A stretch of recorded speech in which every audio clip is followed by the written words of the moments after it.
हाय, आज आपण बनवत आहोत शिमला मिरची, म्हणजे ढोबळी मिरची असलेली धुवून कापलेली आहे. मस्तपैकी असे छोटे छोटे तुकडे केले आहेत आणि हे इथे तेल गरम करत ठेवलं आहे. तर आता आपण फोडणी करूया पहिली. आणि इथे मी बेसन भाजत ठेवलं आहे, कारण बेसन घालून बनवणार आहे. तिथे बेसन पण एक साईडला भाजायला ठेवलं आहे. एक 4 चमचे बेसन घेतलं आहे. हे 4 चमचे बेसन आहे, तर ते पण आपण याच्यामध्ये घालणार आहे. म्हणजे बेसनमधली शिमला मिरची आपण करतोय. आता इथे तेल तापलं आहे काय बघूया. तेल आपण तापत ठेवलेलं आहे. तर आपण याच्यामध्ये पहिली घालणार आहोत मोहरी. मोहरी छान अशी फुटली की मग आपण यामध्ये घालणार आहोत जिरं.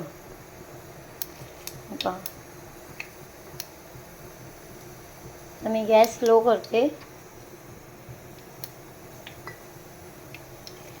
जिरं घालून झालं की बडीशेप. या भाजीमध्ये बडीशेप खूप छान लागते. आणि मग घालून देतोय आपण कढीपत्ता आणि हा हिंग. मी गॅस छोटा केला आणि हा हिंग घालून घेते. छान अशी फोडणी तडतडली. बघा, मस्तपैकी अशी फोडणी छान अशी झाली. मस्त असा बडीशेपेचा याच्यामध्ये सुगंध येतोय. ही मोहरी पण छान अशी तडतडली आहे आणि बडीशेप पण झाली आहे. आता आपण याच्यामध्ये घालूया ही शिमला मिरची. ही आता सगळी शिमला मिरची मी घालून घेते. मी मस्त धुवून पुसून मी चिरून घेतली आहे. तरी छानपैकी असं मस्त शिमला मिरची परतवून घेऊया त्या तेलामध्ये आणि फोडणीमध्ये. आणि मग आपण याच्यामध्ये मसाले करणार आहोत.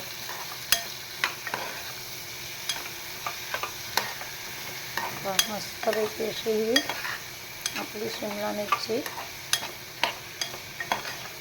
याच्यामध्ये मस्तपैकी परतवून घेते मी छान.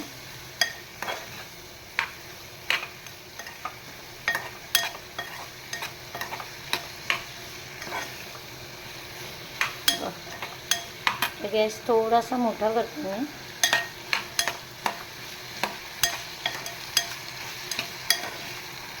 याच्यात पाणी नाही घालायचं आहे या शिमला मिरचीमध्ये.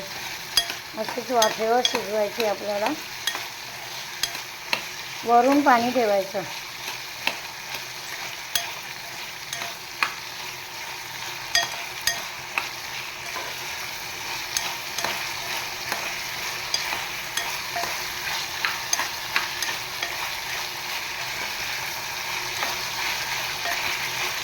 तर मी याच्यामध्ये घालते हळद.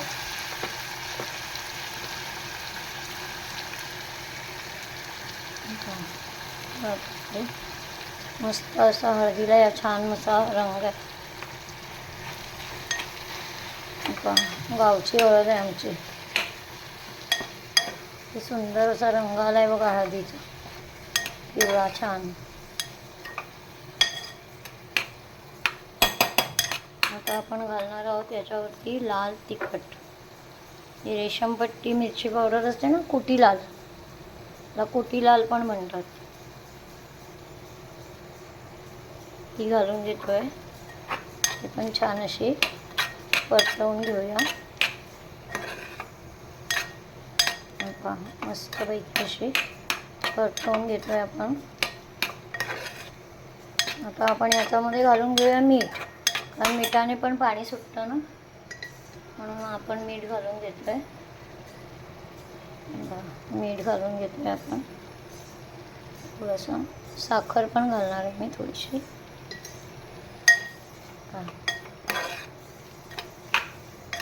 मस्तपैकी असा छान असा रंग आलाय आपल्या या भाजीला. आणि ते बेसन पण बघूया. बेसन पण छान असं परतलं जात आहे. तेल न घालताच परतवायचं आहे सुकं. पहा मिरची, शिमला मिरची आता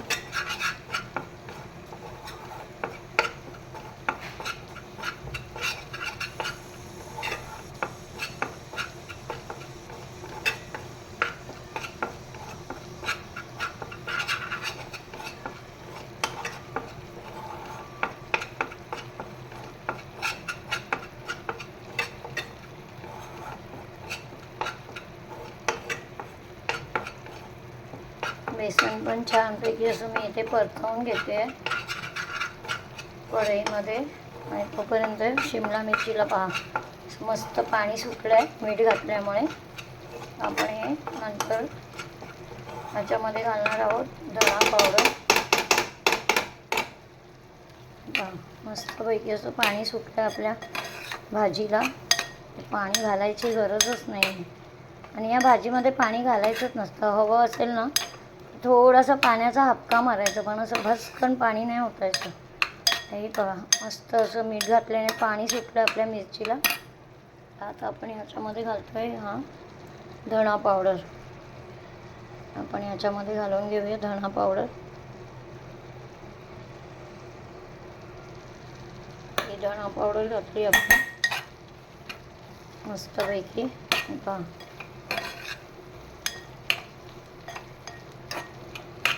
छान असं ढवळायचं.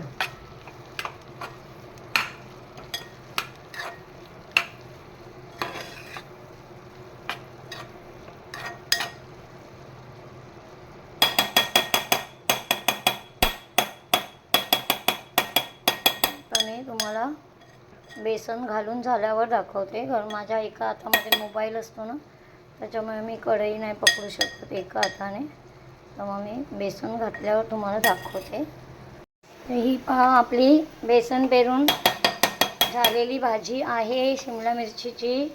तर आपण हे पहा मस्तपैकी अशी सुटसुटीत भाजी झाली छानपैकी. आणि बेसन पण शिजलं आहे.